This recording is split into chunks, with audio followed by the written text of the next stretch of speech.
Welcome back to another episode of Ballroom Chat, the podcast dedicated to sharing the dance journey. I'm your host, Samantha with Love.Live.Dance. Today, I'm joined by Jessica Mancini. She is a 5-time U.S. National Pro-Am champion in rhythm, smooth, and 9 dance, as well as a Pro-Am Open vice champion in rhythm and smooth. She was also a former Team USA figure skater, and I had the opportunity to sit down and talk with her about growing up in the figure skating world, making the transition to ballroom dancing, and how to navigate the difficult balance between setting goals for your students and expectations, and also encouraging them to remember the joy of the activity that they are doing. I found the conversation very insightful and helpful, and I hope you will as well. Please enjoy my conversation with Jessica Mancini.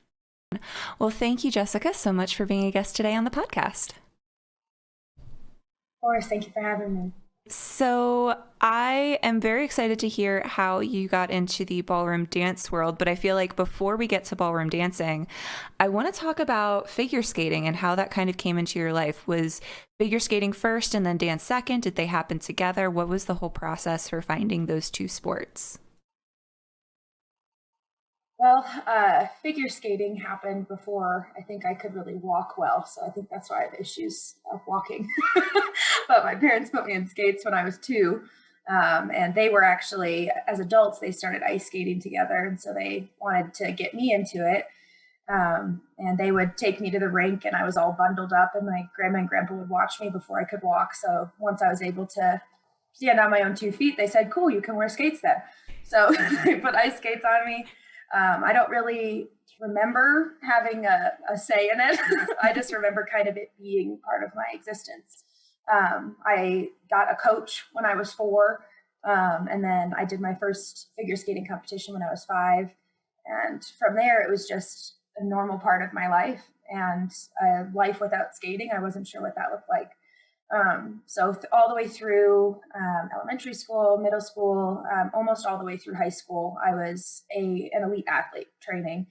It was starting at 7 in the morning and finishing at 5 at night, and then going home and doing homework and passing out and doing it all over again. So that rigorous training led us to competing at the novice and junior level in ice dance. So my partner and I at the novice level ended up placing second at nationals, which essentially the medalists from the previous level have more of a chance of being on Team USA for the following year on the junior circuit, which is the next level up. So that next year we were on Team USA, and that was the coolest experience of my entire life. I was 15 and we got assigned to go to a junior Grand Prix event, which is one of our international events in Poland. So I'm 15 and I get to represent my country and travel the world, and just absolutely surreal and a complete blessing. So I did that, and that partnership ended up splitting, and I got an opportunity to go to Detroit Skating Club, which was, at the time, it was a really big training facility for ice dancing. And I was on cloud 9. I was around these athletes that I had looked up to that were on like the junior world and world circuit. I'm just drooling during practices. So I went there for a new partnership, and we had skated together for about, it was 6 months. And I was living there at the time. I was 15, almost 16. And I was living with a host family out there. And it was tough, definitely emotionally I was still a kid, but I had to grow up. And that partnership, the guy ended up quitting skating halfway through the season, which in skating, if you don't have a partner defined by a certain date, you can't compete the rest of the season. So I was kind of out of it for the rest of the season, and I moved back home, got re-enrolled in high school, and kind of decided to be normal, whatever that means, for the remainder of that season. And you know what? I've never had time. I've always had my whole day planned out for me. I've always had practices and workouts and dance classes and nutrition. Like, I'm just going to do what I want to do. And that was actually when I told my mom that I wanted to try ballroom. And I walked into Golden Parker's studio, Best of Ballroom, and just fell in love with the atmosphere and him as a teacher. He's just absolutely phenomenal at what he does. And I just thought it was going to be something I did, and in the waiting for a new ice dance partnership. And I had an offer from a guy in Vancouver, which he was a phenomenal skater, would have been a really good option for me. But right after I hung up the phone, I just started crying because I was thinking about the thought of having to lose dancing again and having to lose my studio family. And I just knew that was where God was calling me, and that it was a new chapter. So that, skating, skaters have a unique way of moving. I always, I've recognized it in myself, and I've recognized it in, skaters that come in. And there are definitely some really beneficial aspects to that training that I had for my whole life. And definitely some bad habits I had to break too, but we all have those. Yeah. Well, it's been a journey, and very grateful. Yeah. Well, I'd love to hear more about that, because I've mentioned on the podcast before, I was a ballet dancer for a number of years before coming to ballroom. And that's a whole rework, retool process when you switch from this very straight leg, straight core, very upright, to then trying to do American rhythm with Cuban action. And what? I'm supposed to land on a bent knee? No, gosh. What is this? That's terrible. Wrong. So what was the retraining process that you found? What were the positives that you had in your muscle memory already that kind of gave you an advantage? And then what did you really have to overcome and kind of tell yourself it was okay to retrain? Sure. Positives for sure. The performing aspect is something that's not really normal for people to have performed in front of an audience, or even to have to emote and express and take on whatever the role is of the dance that you're doing. That was something that was already very familiar to me, and that expressiveness definitely came from skating and from that training. As far as the actual movement, smooth dancing feels a lot more like skating to me than obviously rhythm. I was dancing in little casts, and so now that I had to actually work through a foot, I was my feet were just flopping around for the first couple of months, years. So definitely the rhythm and Latin were a harder style, because in skates, same thing you were saying, you're holding yourself vertically. You can't be moving all of this because you're on a blade that's a 1/4 inch thick. Mm-hmm. So the movement and expression in rhythm and Latin actually became the hardest thing for me. So that was with Golden, we really focused on rhythm. That was, most of our lessons were all rhythm. And then 2 weeks before we went to an event, we would run through our smooth routines, because smooth, it felt like home. It felt like what I had done for 15 years. He's like, yeah, we're fine. Let's focus on what you look weird doing, which is rhythm. So we focused a lot more on the technical aspect of rhythm, and really working on my feet and my legs and that awareness, really developing flexibility through my center, which I'd never had before. But the hardest thing for me is still rhythm. Skaters are known for being very pretty and pretty little line, and rhythm and Latin, those girls, they walk in and they do rhythm and Latin. And I've never felt like I've embodied that fierceness. So expressing a waltz, expressing a tango or a Viennese waltz or a fox, that stuff feels that very natural. But the expression of rhythm, and that just really, it's sexy and it's raw and it's in the body, that has always been hard for me, just because that is not skating at all. So I've really had to work at embodying that part of dancing. But the other side of it, Pretty Little Waltz, play a waltz and I can go all day. I like that. Yeah, well, it makes sense, right? Because when we think about waltz, we think about gliding across the floor. We think about, you're continually rolling through your heel. You're wanting to stay as smooth as possible through this rise and fall. It's very serene. It's very peaceful.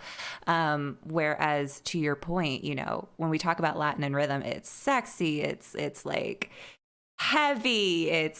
You have the facial expressions, you have the shoulder movement, you can kind of feel it all through the rib cage. So it requires more awareness, both internally and then projecting externally. With figure skating, you mentioned that, that performance aspect had already been trained. You already had that kind of embodied. And that is definitely not something that comes naturally to non-performers, right? Especially when we're talking about our pro-am students, like that's a foreign concept. So when you're teaching now, do you rely on information that you got from coaches when you were a youth competing in figure skating, or are you finding your own way to navigate that information for your students? I'd say it's a combination of both. There are certain things that I don't remember being taught. So in skating, I don't remember being taught how to express. I don't remember, other than like, I had one coach tell me to say my vowels to keep. Skaters are weird, if they used to be, about like your mouth movements, like A, E, I, O, like hate that. So that's all I remember, and I crashed it. I was like, I'm not going to do that. But I don't ever remember really being taught how to express or how to feel. So in teaching, I've gone about it more in taking as much coaching as I can, and really looking up to Golden, who's, the studio owner and who's mentored me through, all of my pro-am and now pro career. So I've taken a lot of advice from people around me and listened to the way that they teach. But then there's also certain things that come naturally to my body, I've had to reverse engineer it and really think about, okay, how can I explain this? How can I break it down in a process that I can teach someone from step 1 all the way through to step 10 on how to get there? And Tony Redpath actually has been pretty influential in me seeing things as a process. And she's brilliant as a dancer, but as a teacher, she is just so methodical with how she goes about teaching students. And it really helped me take that same approach to, okay, how can I explain the things that I know in my body? How can I explain it in a way that makes sense to them? And how can I break it down? So it's definitely a combination. I know if I relied on myself for any of this, like I would be unsuccessful. And really continuing to draw in as much information as I can from the people around me that I look up to, from the other teachers in our studio, even from students. Sometimes students will say like, oh, this explanation for something reminds me of this in baseball. Like, okay, I don't do sports, but sure, that's great. I'll try and use that for people that play baseball. Yeah. So it's really just about being a sponge in your environment and adjusting yourself. You have to fit into a different mold for each student, because each student comes from different backgrounds. So trying to find that point where we can relate and understand, and then mesh all of the ideas together. It's really been an adventure. Teaching is it's such a joy, and to like watch my students. My favorite is when I get goosies. That's what I tell them. Like, you gave me goosies. Is when I see them really get it and I see them progress, and it feels like I'm doing it with them. And that's when I know, it's working. So it's an adventure. I love it. Absolutely. Absolutely. Yeah. I love those sports metaphors where I'm like, okay, I never played football, but this should feel like the football ready position, right? Right? Yeah. Okay, cool. Yeah. What is a hike? Yeah. So when we're talking about kind of like setting goalposts or putting together a learning plan for students, obviously every teacher has their own methodology. I'd be curious to hear from you. Are you transparent with your students about the process? Like, we're in step 1, we're going to get to step 10, but it's going to take, a year, 2 years, 5 years for you to get to this next benchmark? Or do you just kind of take it day at a time and say, okay, we're working on this now, and then the next time, okay, remember what we worked on last time? Now we're going to add on this. So how much insight do you give your students into the length of the process and how in depth the process is actually going to be? Yeah. I would say it's a combination again of taking it one day at a time, because it is easy to see the final product and for students to be like, I will never do that. And no, like you can do that, but here's the 50 steps and here's how many years it's going to take you to get to that place. And that's not to be mean to them. It's to say, if dancing was easy, like, number one, I wouldn't have a job.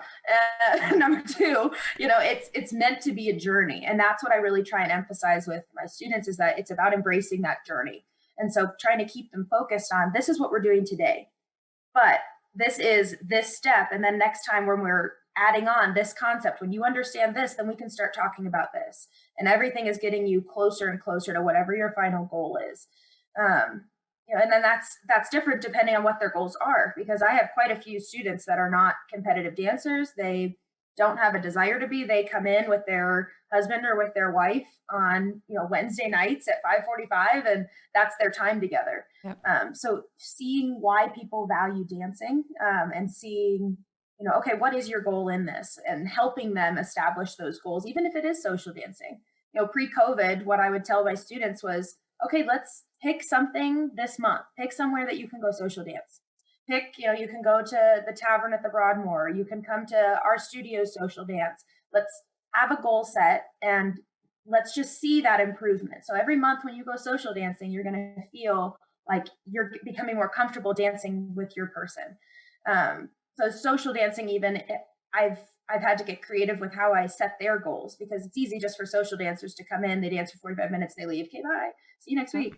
And really helping them understand it's not just about all the steps that but let's also talk about the quality of your movement. I'm not going to cheat you on really learning how to move your body, and understanding how to dance, not understanding how to do dance steps.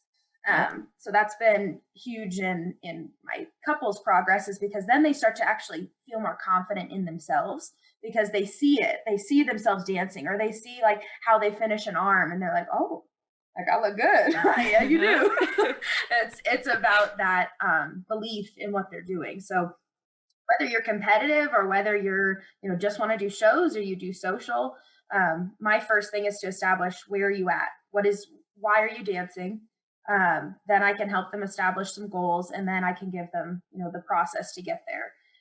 And making sure to remind them that it is always a journey.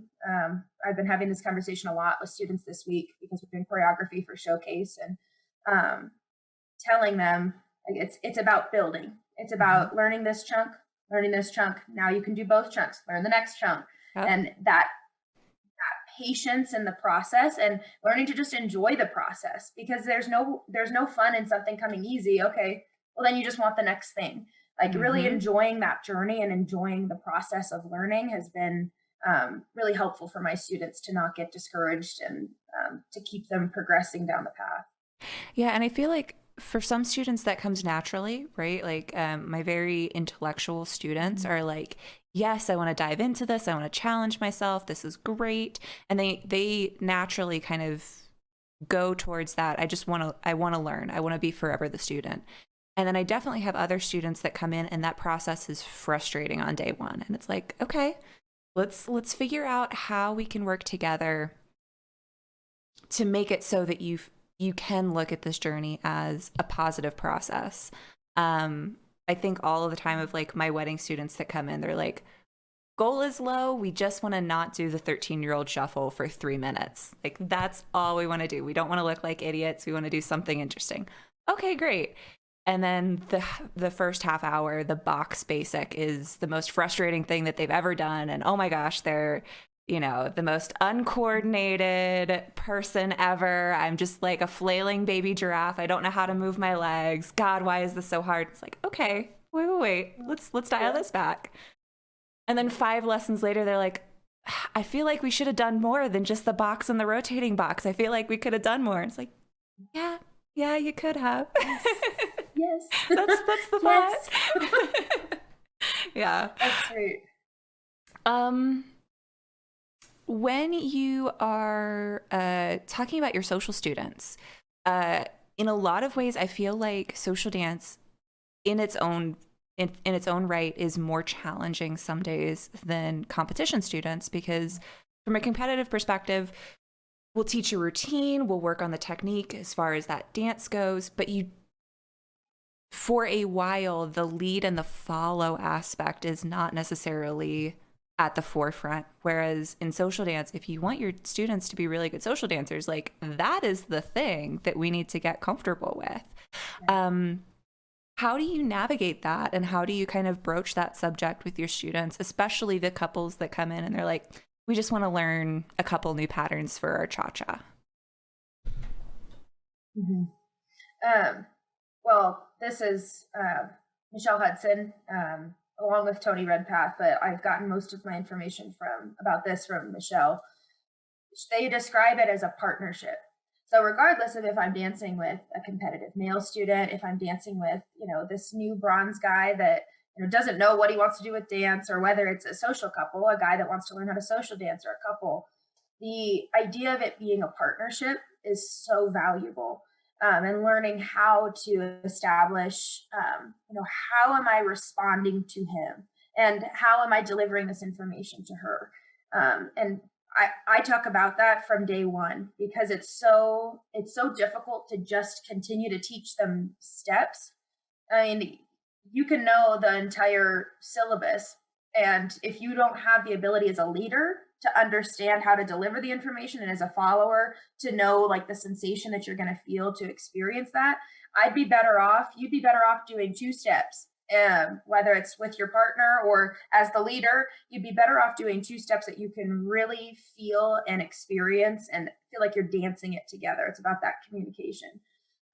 So navigating it is very difficult, and it's frustrating, but I try to once again explain it as the process of, if we learn these fundamentals now, it doesn't matter if you're dancing a tango. It doesn't matter if you're dancing a West Coast swing. The fundamentals of understanding body weight and connection are all going to be the same. And they can start to feel it. And you can just see, like when I tell the guy, to support her and give her a place to be, the woman, she'll start doing this. Jim, lift your hand, lift your arm up. And they'll start like flapping at their wing.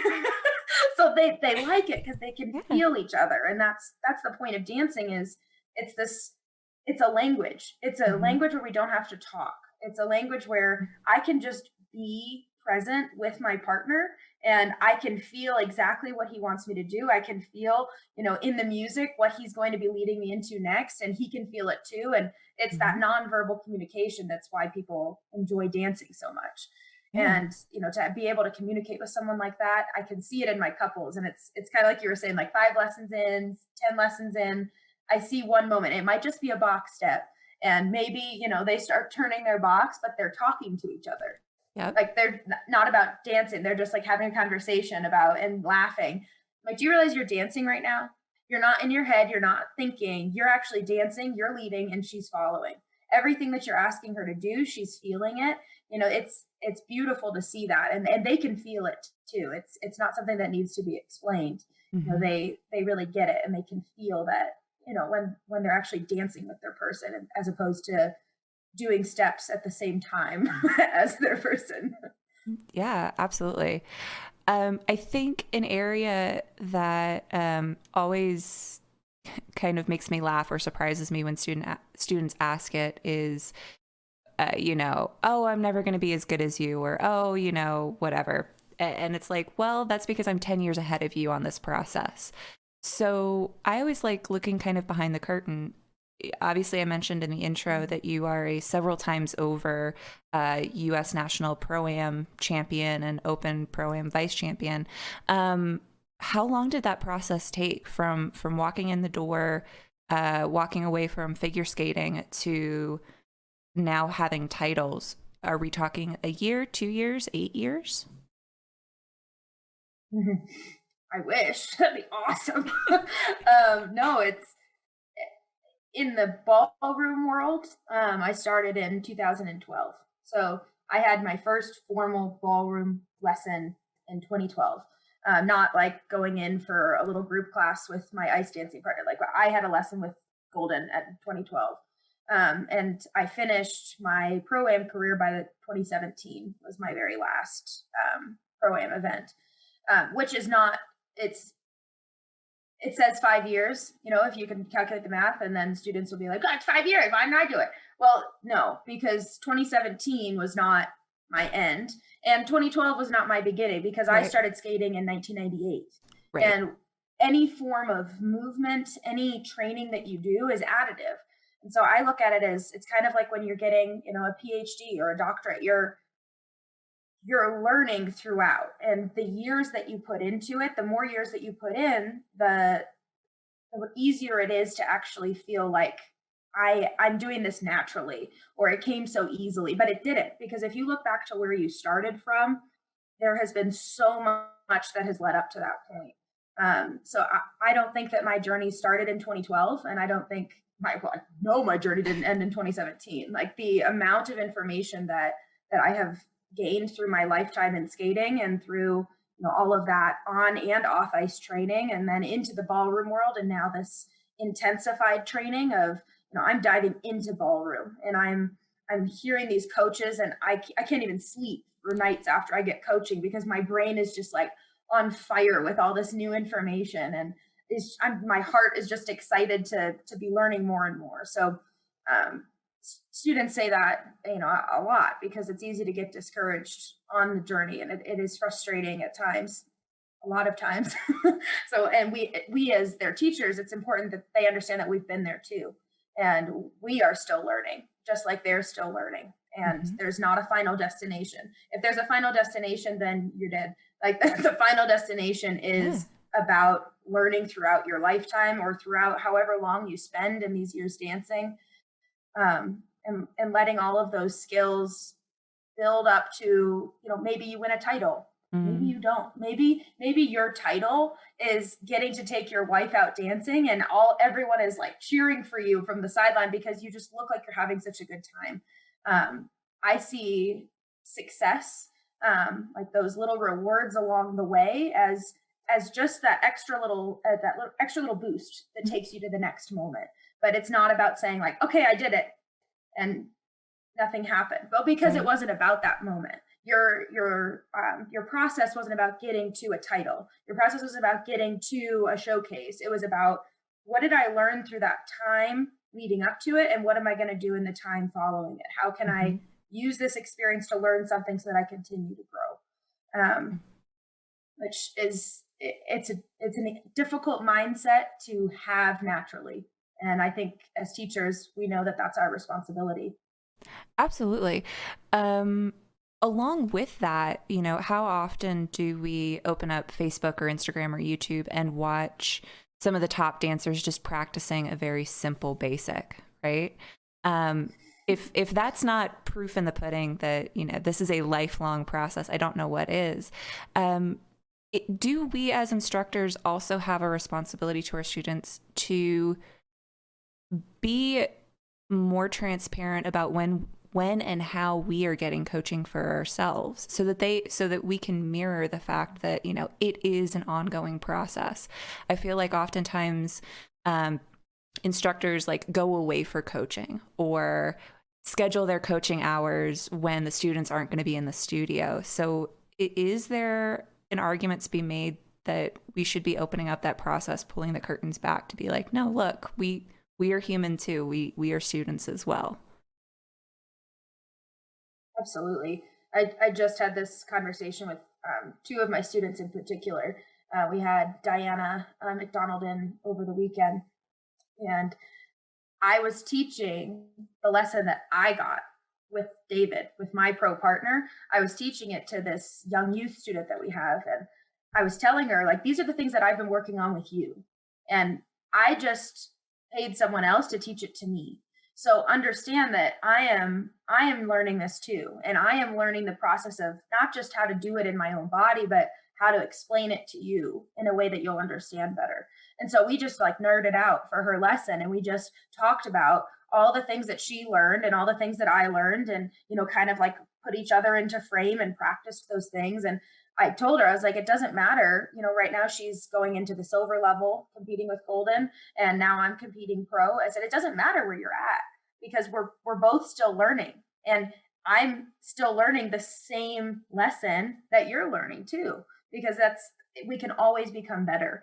I told one of my other couples who's going to start competing over the summer, I gave them, some of the information that I passed on. And I said, listen, I will always, when I take coaching for me, as your teacher, it is not just for me as a professional. It is for me to be able to relay that information onto you.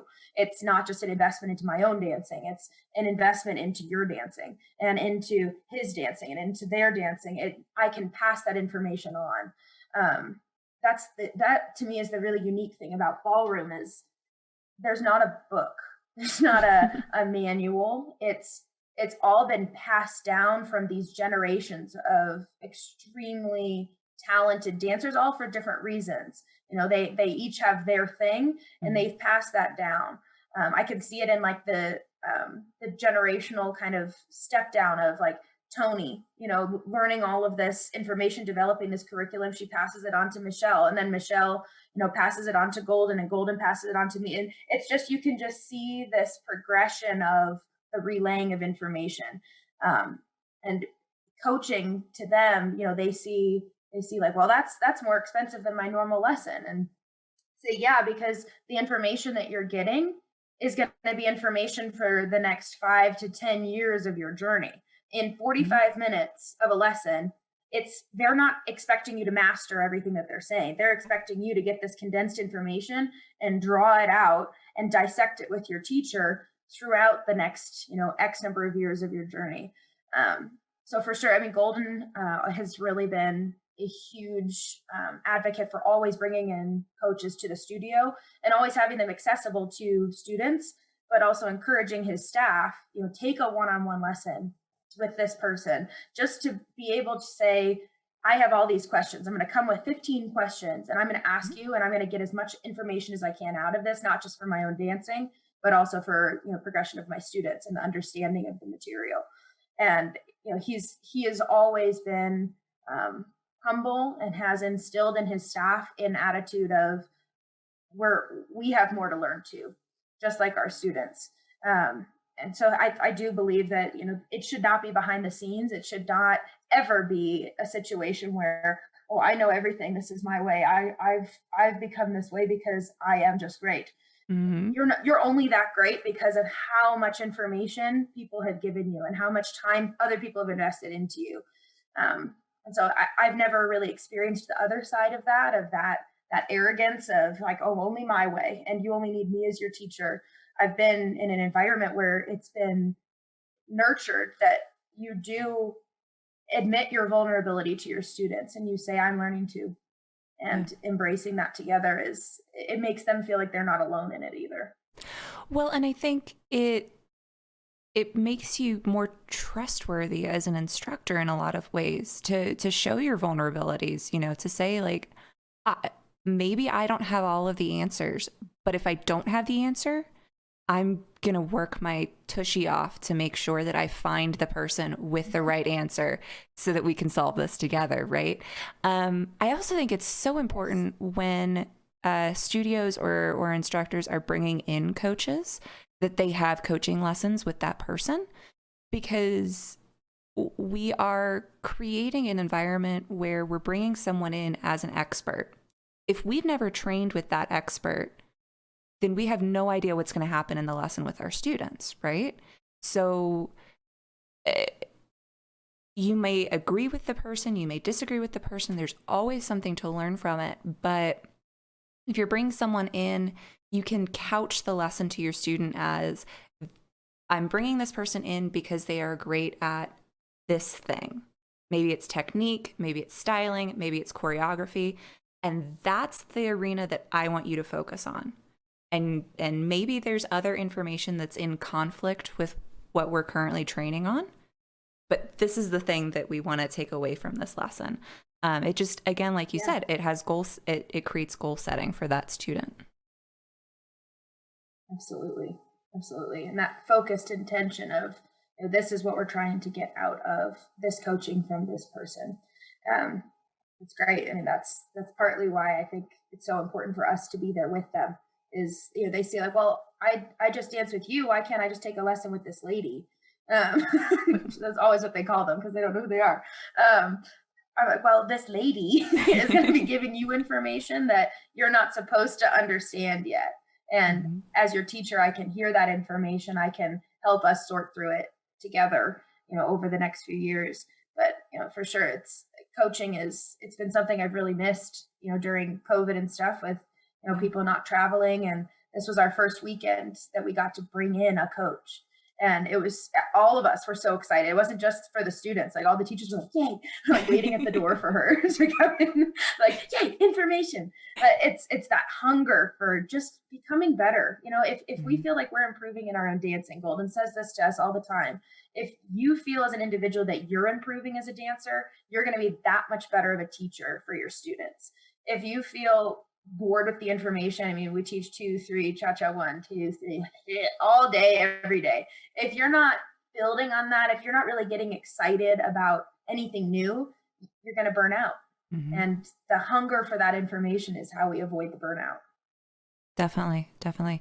I want to pivot just for a second to go back to something that you mentioned with your figure skating journey that I think is so crucial to talk about from a coaching perspective for young athletes across the spectrum, especially in ballroom dance, but obviously your experience was in the ice skating world.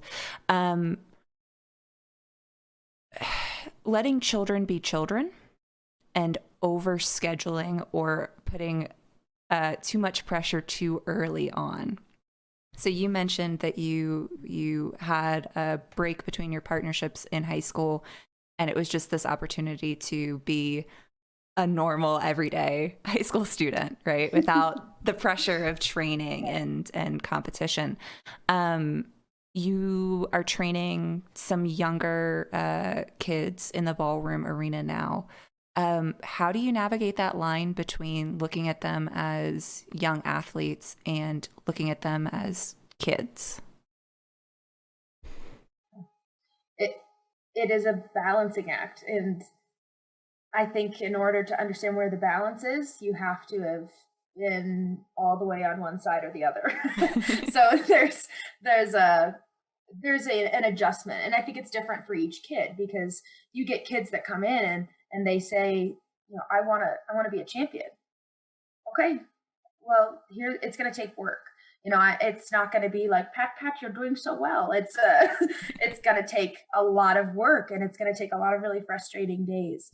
For my kids, what I make sure of is that dance is something that enhances their life. Not my children, my students. I call them my kiddies. But I want to make sure that dance is always something that is adding to their life, or it's making them develop as human beings, and trying to form those connections of, this is not just about, working hard and my mom's forcing me to be here and I don't want to have to run rounds because I'm tired from school. This is teaching you perseverance. This is teaching you how you have to get yourself up when you've had something that wasn't necessarily a success. And you have to have that mental strength to be able to get up and try again and again and again. So I always try and refocus it on a life skill, so that it's not, they don't just see it as like dancing and like my teacher's mean, my teacher makes me work hard. No, this is preparing you for life. But the most important thing that I make sure to tell them is that their love for what they're doing is most important. And my dance partner, pro partner, David, has really helped me see how important that is. When I transitioned into the professional ranks, it was like walking onto the floor was so intimidating and so scary. And I've looked up to these people since I started dancing, and I don't know who anyone is. And I just feel like this baby. But with David, he just said, let's just dance. Let's just have fun.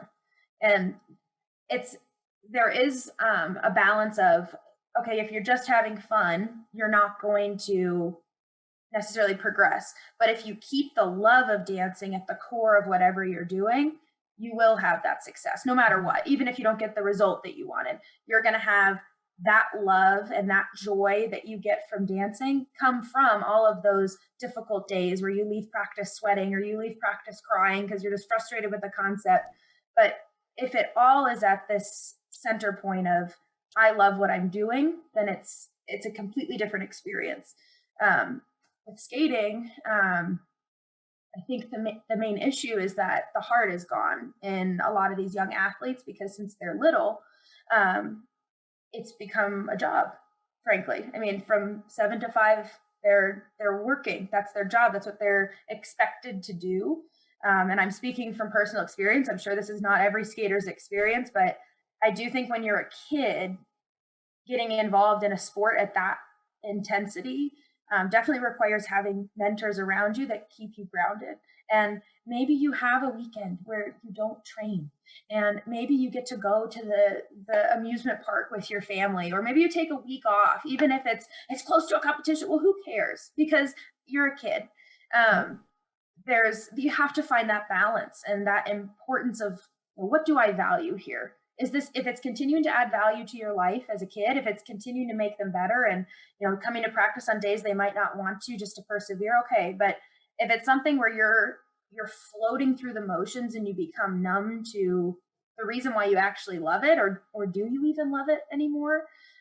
That's what I think parents and coaches need to be really careful of, is really exploring the heart of their child, and understanding, am I pushing them to do something that they don't want to do just because it's a little bit difficult and I need to help them understand how to work harder?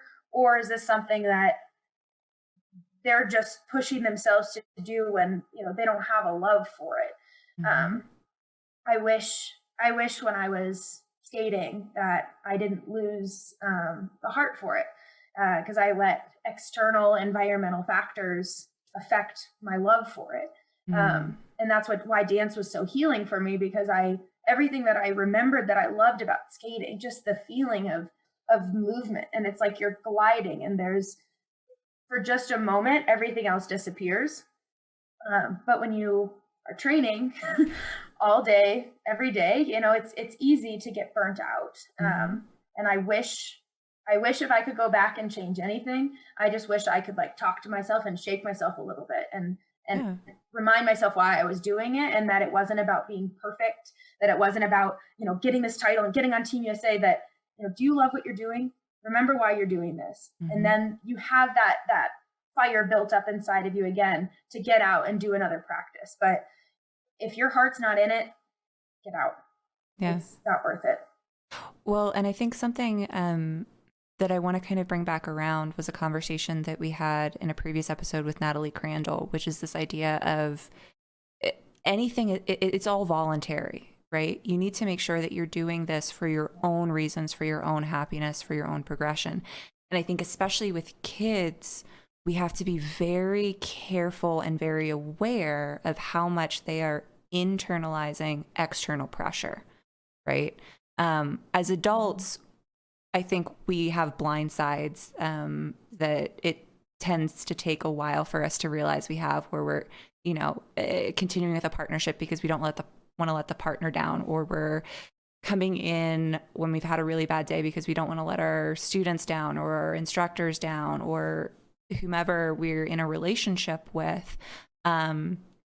We are pushing ourselves to do things not for us, but for the expectations of others. And especially with kids, whether it's with school or with sport or with an activity, if we are creating a sense of this is your job, or we expect this to be your job, or we think you can be a champion, push a little bit harder, then suddenly we're creating a sense where we might have them lose joy without even realizing that that's what's going on. How do you combat that as a coach? How you mentioned, encouraging folks to take days off and encouraging you to refocus and really check in and pay attention. But how do we as an industry make sure we are supporting kids for the fun of the dance, not because parents want you to be the next Latin champion? Yeah. I don't know. I wish I had a definitive answer. Speaking from just being a kid in it, and then having youth students, I always just make sure to tell them how proud I am of them, and to help them feel like someone that they look up to is encouraging them and supporting them, and that they have that closeness in the relationship and in the bond with their teacher, that hopefully in that teacher-student bond, there's openness in the communication of, I feel pressure, like I'm nervous, I'm scared. Like you have to develop, I think, especially with kids, you have to develop a relationship of trust that's built on trust, and ask them about their day. Don't start in on their open level routine. Like ask them about how school is. Ask them about how their boyfriend is. Ask them about whatever it is, how things are going at home, because that's really why we're there. Our job is to be the safe place for them to come to. That's not necessarily a parent or a friend. We're someone that they look up to, but we're in a very unique role. And our role is not just to teach them dance steps. Our role is not to teach them technique. Our role is not to make them a champion. We have a much bigger impact, or we can, if we really take on that responsibility. And I believe that in that relationship, if people were focused more on the relationships of the teacher and the student, as opposed to just it being I'm your coach, you can be more than that, and then you can have that open communication, because kids just want to make the people that they look up to really proud of them, and they want to feel like I had coaches where when they were happy, I was happy. When they were disappointed, I was disappointed in myself. So they take on, however, whatever we put out is what they're taking in, and it's magnified like 100 times. Every word that we say, every little demeaning comment, I can literally write a book of everything that coaches said to me that brought me down instead of brought me up. And I'm not talking like constructive criticism. I'm talking about things that had nothing to do with my sport. Like our job, we are in such a special role where we can have an impact on these kids' lives if we really take on that opportunity to do it. So I don't know how to combat it. I know more from a relational standpoint that if you can just make that kid feel like you're proud of them, that you're an advocate of them, that no matter what, whether they're dancing or not, you're there for them. Whether they make the final or not, you're proud of them because they put in the work, and that's what matters. And really centering their focus more on what's important, which is the love of what you're doing, the enjoyment of the journey that you're on. I think if we help shape their mentality, we will avoid kids losing that joy. But once again, as teachers, it's our responsibility. Whatever we put out is what they're going to take in as their experience. And maybe it's as simple as that. But it's definitely something that I've seen growing up. I've seen friends burn out. I burnt out at I quit when I was 17. And I don't like seeing. We never want to see a talented kid quit. Because you say like they have so much talent. Yeah, but this kid wants to go to high school football games, and this kid wants to be able to go to college and get to meet friends and network and see new places, and that's okay, because sometimes dancing is meant just for a chapter for the majority of people. For some of us who are in it from when we were able to walk all the way until our last dying breath, that is what we eat, breathe, and sleep is dance. That's not most people's experience, and really making sure that you put yourself in their shoes and make sure that dance is always adding to their life. Make sure that dance is serving its purpose, even if it is just for that season. It's not about us. It's not about our pride in their success. It's about if this is making them better as people and making them happier and more well-rounded human beings. I think we get excited. It can be from a good place. We get excited to see the success and to see the potential. I had a student just like that. He was so talented. I mean, this kid just picks stuff up. He was a former figure skater. Amazingly talented kid, Aiden Bell. Just amazing. I enjoyed teaching him. He was hungry for the information. He picked stuff up so quickly. Like this kid could have done whatever he wanted. But I started telling my kids that, if this is what you decide to do, you could be exceptional at it, but it has to be your choice.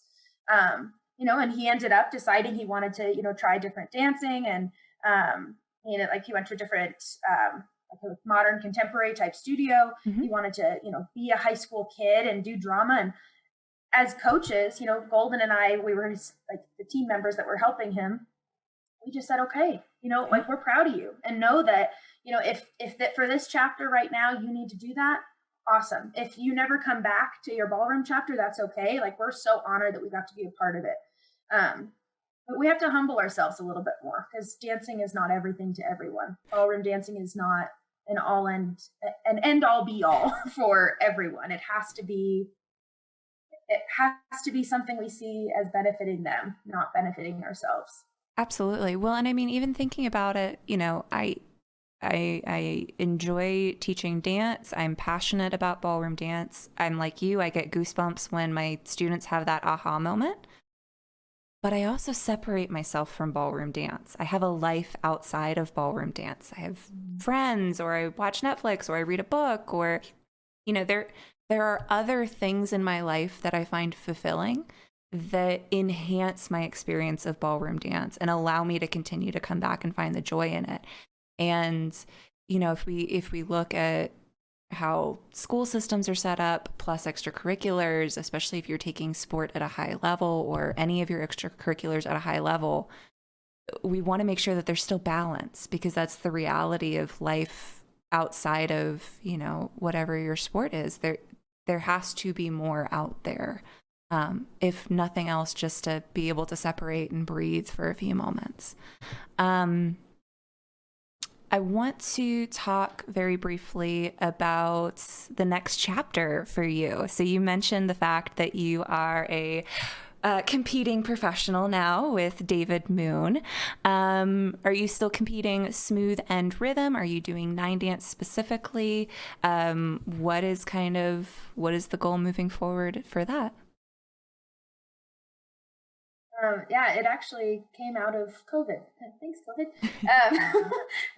I sat back and everything was closed, and I think a lot of us did a lot of self-evaluation and said, you know what, like, David, David is my soulmate in dance, and so we had danced previously together. He was my very first pro partner, and situations changed, locations changed, and we had to take a break for a little bit, but I decided to call him, and we started this thing back up, and our decision together was, we're going to start completely over.